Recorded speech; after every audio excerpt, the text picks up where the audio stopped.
Dahulu kala, di suatu desa kecil dekat lembah yang asri, tersebutlah dua bersahabat bernama Embro dan Pipo. Mereka adalah tipe pemuda yang berambisi untuk menjadi orang terkaya di desanya. Mereka kerap membicarakan impian dan ambisi mereka itu akan kekayaan, kehidupan, dan gaya hidup yang ingin mereka miliki nantinya. Mereka tidak takut untuk bekerja keras.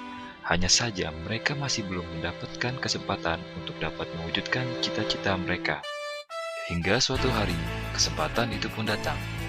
Desa mereka membutuhkan lebih banyak air. Oleh karena itu, kepala desa mempekerjakan Embro dan Pipo untuk mengambil air dari mata air di gunung untuk dibawa ke tempat penampungan di desa. Mereka akan dibayar sesuai dengan banyaknya air yang dapat mereka bawa. Maka, mereka berdua pun menyambut dengan baik kesempatan ini. Embro dan Pipo pun segera melaksanakan pekerjaan tersebut dengan bersemangat.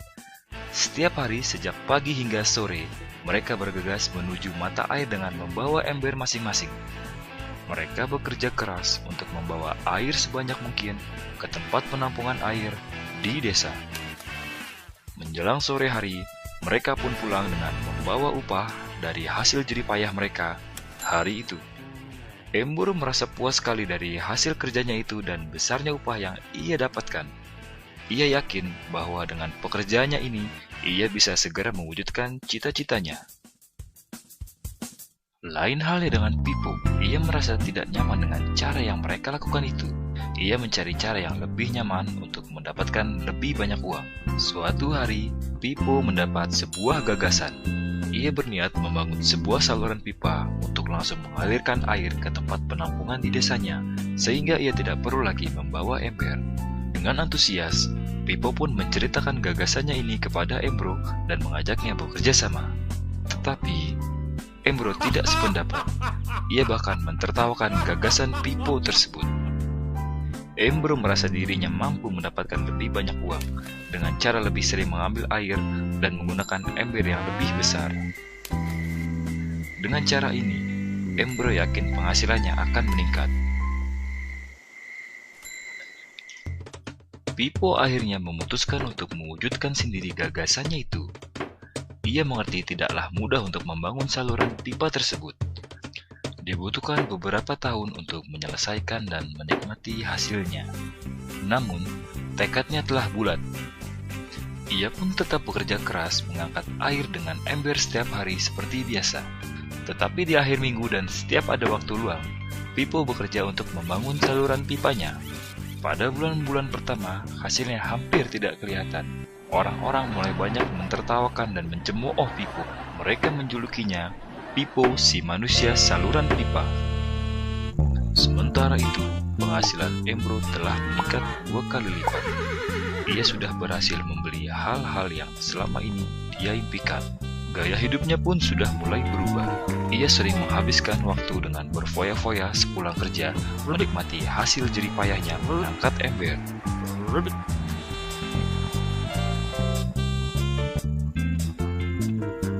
Seiring bertambahnya usia, kinerja Embro pun sudah semakin lamban karena beratnya ember besar yang ia bawa setiap hari.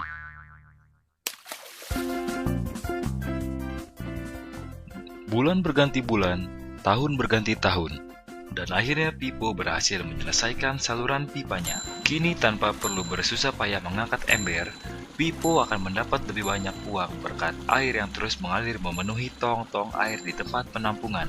Air terus mengalir tanpa henti, bahkan saat ia tidur, makan, ataupun saat pergi berlibur. Pipo pun puas dan bangga berkat tekad dan kerja kerasnya. Kini penghasilannya pun mengalir tiada henti, seiring aliran air di saluran pipanya. Cerita Embro dan Pipo menggambarkan kehidupan kita. Pekerjaan yang dilakukan mereka melambangkan apa yang dilakukan banyak orang dalam mendapatkan penghasilan. Embro mendapatkan penghasilannya dengan menggunakan ember. Ia harus pulang pergi mengisi embernya untuk ditukarkan dengan uang. Untuk meningkatkan penghasilan, Embro lebih rajin pergi ke mata air dan juga memperbesar ukuran embernya. Dalam kehidupan yang nyata, jika kita ingin meningkatkan penghasilan, kita harus bekerja lebih keras. Misalnya dengan bekerja lembur atau mendapatkan pekerjaan tambahan. Kita juga dapat memperbesar ember kita, yaitu dengan menerima posisi pekerjaan yang lebih tinggi. Sebagian besar dari kita menukarkan waktu untuk mendapatkan uang.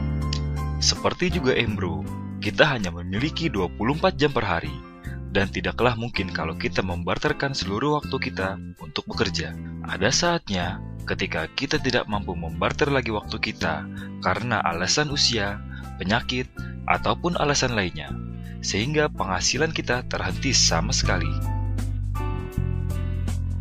Tetapi coba perhatikan apa yang dilakukan Pipo. Secara bijaksana, Pipo tidak membarterkan seluruh waktunya hanya untuk mendapatkan penghasilan yang terbatas.